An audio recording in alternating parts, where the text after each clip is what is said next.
എത്രയും സ്നേഹം നിറഞ്ഞ സന്തോഷം കണ്ടെത്താൻ എന്താണ് വഴി? പണ്ടാണ് മൊബൈലോ ടി വിയോ ഇല്ല. പകലിന് ഒരുപാട് നീളം തോന്നിക്കുന്ന കാലം. വെറുതെ മുറ്റത്തേക്ക് നോക്കി നിൽക്കുന്ന കുട്ടികൾ. അവരുടെ കണ്ണിൽ ലോകം ഒരു വലിയ കളിസ്ഥലവും കാണുന്നതൊക്കെ കളിപ്പാട്ടങ്ങളുമാണ്. 5-6 ചെറു കല്ലുകൾ, കട്ടകൾ, ചുള്ളിക്കഷണങ്ങൾ, വളപ്പൊട്ടുകൾ മതി സന്തോഷം കണ്ടെത്താനുള്ള പണ്ടത്തെ വഴികൾ ഇതൊക്കെയായിരുന്നു. കൊത്തങ്കല്ല് എന്ന് നിങ്ങൾ കേട്ടിട്ടുണ്ടോ? കല്ലുകൊത്ത്, കല്ലുകളി, 5 കല്ല് എന്നൊക്കെ ഇതിന് വിളിപ്പേരുണ്ട്. പെൺകുട്ടികളുടെ ഇഷ്ടവിനോദമാണ് കൊത്തങ്കല്ല്. ഒരു ചെറുകല്ല് അമ്മാനമാടിക്കൊണ്ട് നിരത്തു ചിതറിക്കിടക്കുന്ന കല്ലുകൾ 1, 2, 3 കണക്കിൽ കൊത്തിയെടുക്കുന്ന സാമർഥ്യം കാണേണ്ടത് തന്നെയാണ്. എത്ര നേരം വേണമെങ്കിലും സന്തോഷത്തോടെ ഇരിക്കാൻ ഇത്തിരി കല്ലുകളും 2 കൂട്ടുകാരും മതിയാവും. ആൺകുട്ടികൾക്ക് 3 കല്ലും 3 കട്ടയും ഒരു ചതുരക്കളവും ഉണ്ടെങ്കിൽ ധാരാളമായി.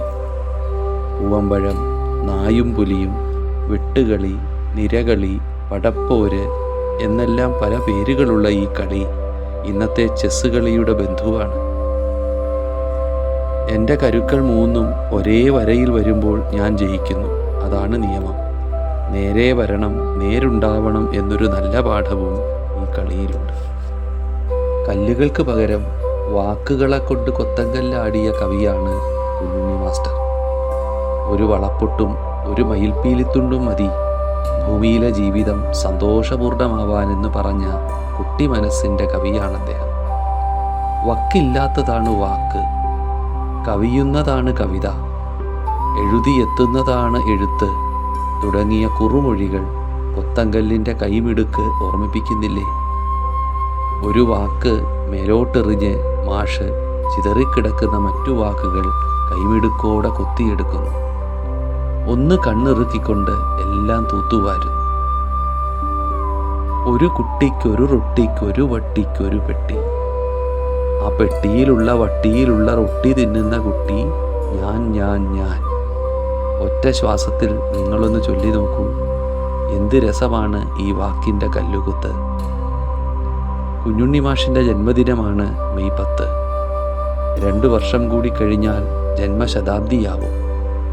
മഹാകവി അക്കിത്തത്തിൻ്റെ ജന്മശതാബ്ദി ഈ വർഷമാണ്. 2027 കുഞ്ഞുണ്ണി മാഷിനും NN കക്കാടിനും 100 വയസ്സാകും. ഈ 3 പേരും കുട്ടികൾ ഏറെ ഇഷ്ടപ്പെട്ടിരുന്ന കവിത കൊണ്ട് കുട്ടിത്തം കാട്ടിയ മഹാകവികളാണ്. എനിക്കു ദുഃഖമുണ്ടെൻ്റെ ഇന്ത്യ നന്നായിടാത്തതിൽ, എനിക്കു നാണമില്ലിന്ത്യ ഞാനും നന്നാക്കിടാത്തതിൽ. കുഞ്ഞുണ്ണി മാഷിൻ്റെ ഈ കവിത പൗരബോധത്തെക്കുറിച്ചാണ്. നമ്മൾ നന്നാവുമ്പോഴാണ് നാട് നന്നാവുന്നത്.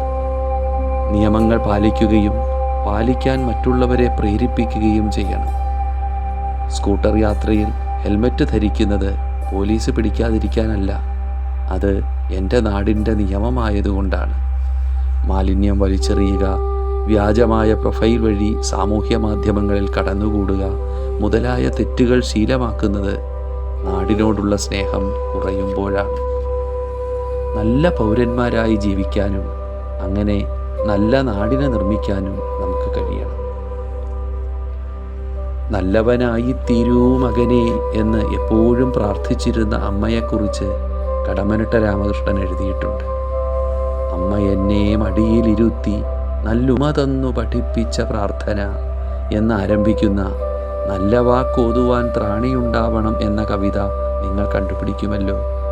അമ്മ എന്നെ മടിയിലിരുത്തി നല്ലുമ്മ തന്നു പഠിപ്പിച്ച പ്രാർത്ഥന